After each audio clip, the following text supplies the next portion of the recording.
The power of quitting while you're ahead in trading should not be underestimated, but unfortunately it often is. At NetPicks, we really take this to heart, and as part of our day trading rules, we clearly outline in our trade plans how many winning trades we can take before stopping for the session. Now I want to outline a few ideas about the power of quitting called the P.O.Q, as there are some people who still don't believe in it as a useful principle. Now, for those who don't buy into the idea, quitting while you're ahead simply inhibits your ability to pull profits from the markets when they're moving in a favorable manner. Why on earth, when there's money to be made, would you stop? And it's quite counterintuitive to the idea that markets are changeable and therefore you should try to take what's on offer, good or bad. You should stop when the market simply tells you that it's not willing to give anymore. Now, in an ideal world, this definitely makes a lot of sense. But markets are not ideal. The humans who trade them are not ideal, and even the trading algos are not ideal, as they're designed by humans. Now, there are two facets to this problem, technical and emotional.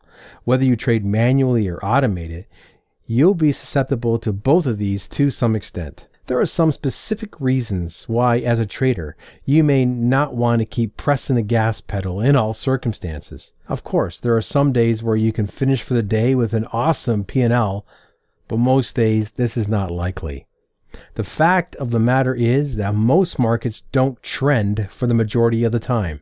For intraday trading, there might be one or two really good moves to take advantage of in your session. When a market has made its move for the day, getting involved in the chop is not likely to generate more ticks. It's quite the contrary. Now, if you're into stats and probabilities, you'll likely be thinking that each opportunity is discrete and has an independent probability.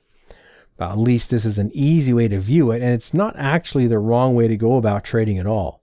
But if your strategy is trying to capture a move, and a move has already happened, well, doesn't it actually impact upon the chances of the next trade being successful? So you've got to think very carefully about this. And if by continuing to trade past a certain profit point, time of day, or even a particular technical signal, your chances of winning on the next trade are as good as they were at the start of the session.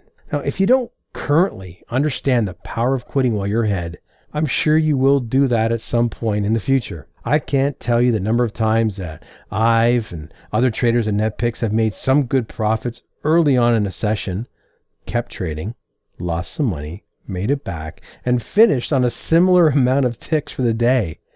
This is a commission churning activity at best and emotional churning at worst. And this is if you're even able to get back to your peak P&L. If a trading loss has made your trading become emotionally charged and the market that you're trading has changed its behavior, you may not recognize this in time. Taking a few decent winners and then giving it all back often pretends to ending up being down for the day. If this has ever happened to you, you'll understand just how gut-wrenchingly painful it can be. One session like this doesn't usually happen in isolation either. Building up the emotional strength and capacity to deal with negative situations, losses, errors, or missed opportunities, for example, can have a huge positive effect on your trading and your growth as a trader. By understanding and embracing the power of quitting, you can support your personal trader development.